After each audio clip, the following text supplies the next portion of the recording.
Okay, so Chuck Schumer announced the Senate will take a procedural vote to start debate on codifying abortion rights next week.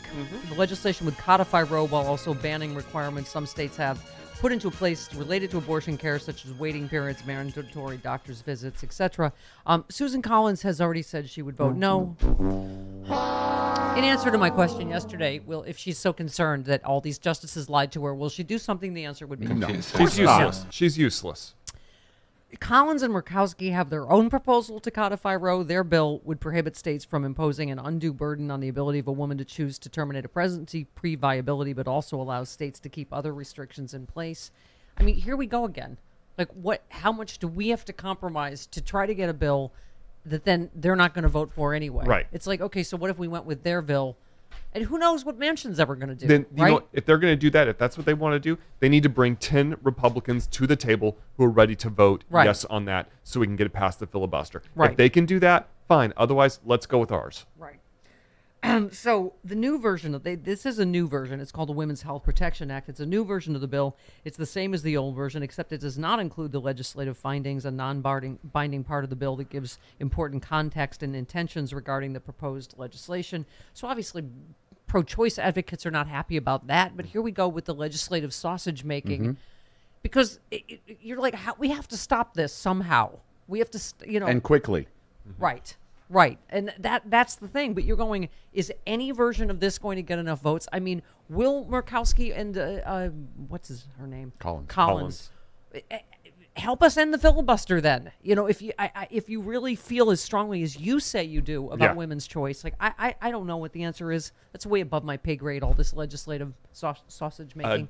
Yes. Jackie Spear got into that a little bit yesterday. Okay. Representative Well, the Spear. only thing that could be done is for the two senators who were told by both Neil Gorsuch and Kavanaugh that they were going to respect the precedents of Roe versus Wade.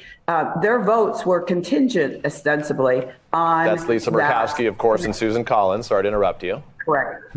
And so they could be the votes we need to narrowly eliminate the filibuster for purposes of making sure that Roe is the law of the land by codifying it, by making it the law. Yeah, because otherwise it doesn't seem like any of these bills, their version, our version, the watered down version.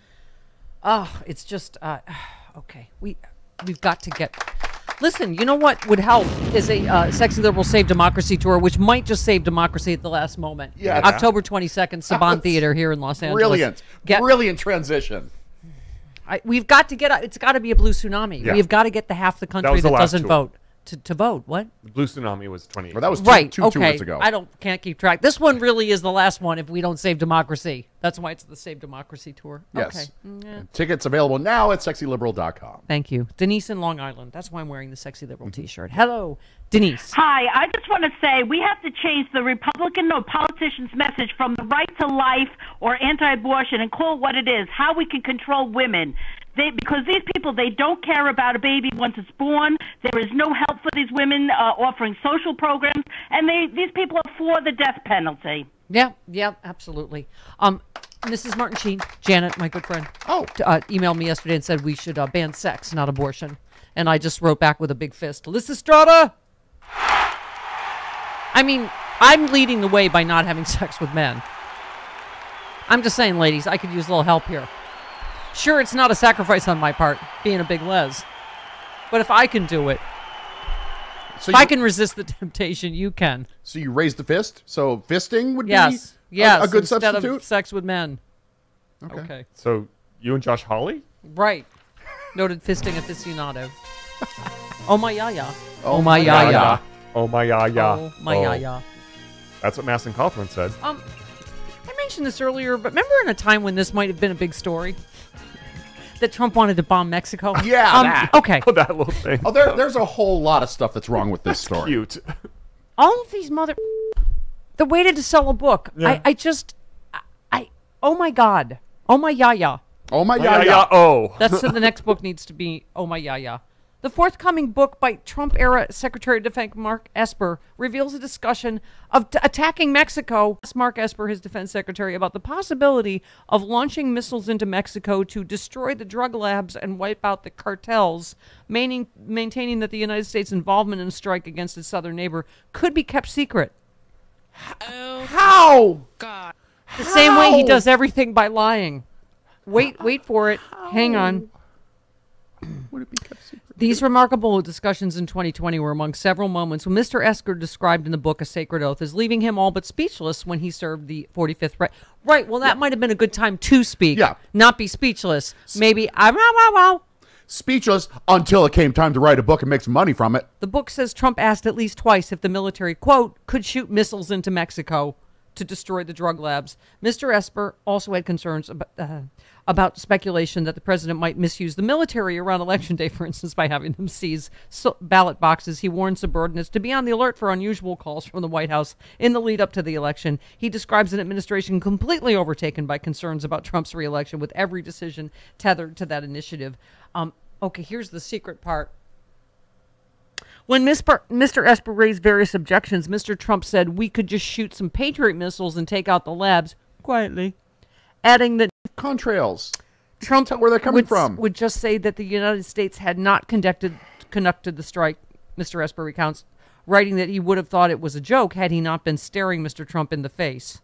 Mr. Esper writes he never believed Trump's conduct rose to the level of the 25th Amendment. Really? He suggested bombing Mexico and saying we didn't do it does not rise to the level of the 25th. It was Canada. Canada did it. Look how guilty they look. I was going to say, was he going to do like dip them in maple syrup and put a maple leaf on it and shoot it over there? It was Cuba. That's a good plan. That is a Trump plan. It's just like the Chinese Honduras. They're never up to any good. They did it. We're going to say Greenland did it after they refused my offer to buy them. You're going to say it smelled like it was fueled by maple syrup. This is so like everything in the Trump era, funny, not funny at all. What? I didn't have time for everything with Glenn Kirshner, but what is it, talking about a just because they weren't carried out? How many books are we going to have? Like, he just told us to fill in the blank, but okay. And how did he get out of that? Did you shoot the missiles in Mexico? No, sir, we didn't. Why not? They missed the target. What do you say? Oh my God! This only spoken by the biggest liar in the history of liars, that he thinks that we could just say we didn't do it. And I don't know. That's so weird. Where did he say they came from? I don't know. Not it. Oh my God! Not it. Not circus. Circus.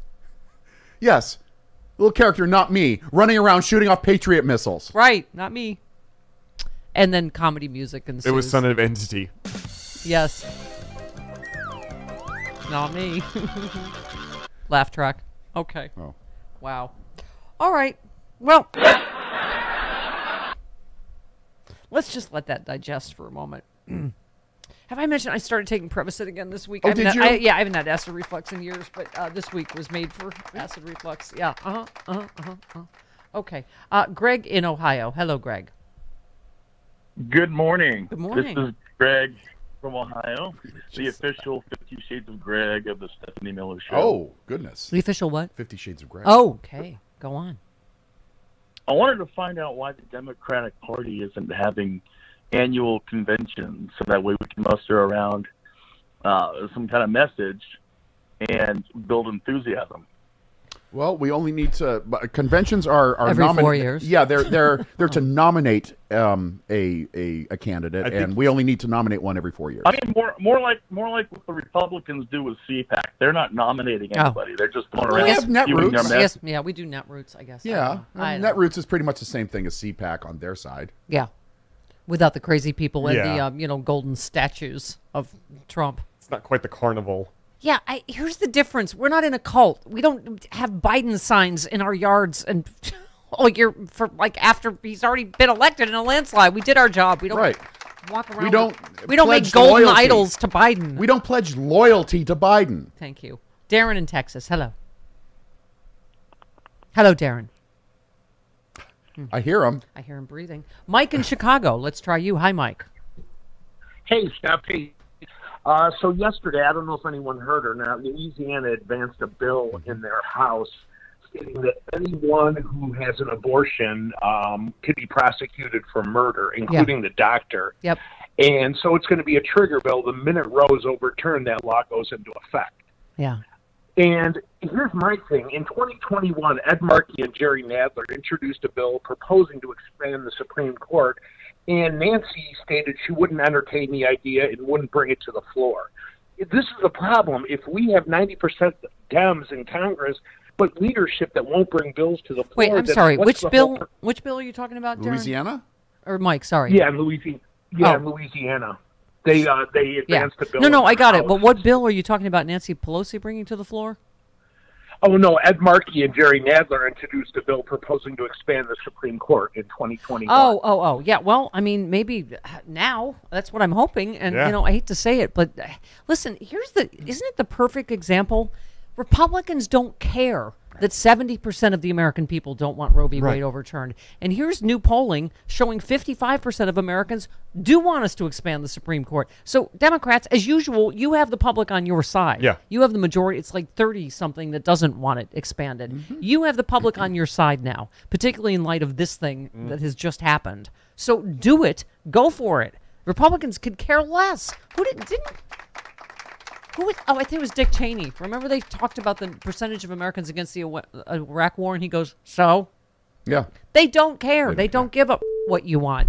I mean, it's the same with Mitch McConnell and abortion. They don't want to answer the question. They know that it is wildly. And by the way, Alito wrote that somewhere in the opinion. First of all, it's not your job to be a pollster, and if it is, you're a really bad pollster. Yeah, exactly. Because he talked about, this caused more division in America. Roe didn't settle it. It deepened the divisions. Really, what do you think this is going to do? It's been precedent for 50 years. Taking and people's rights away. 70% of the American people do not want it to fall. And now a warning?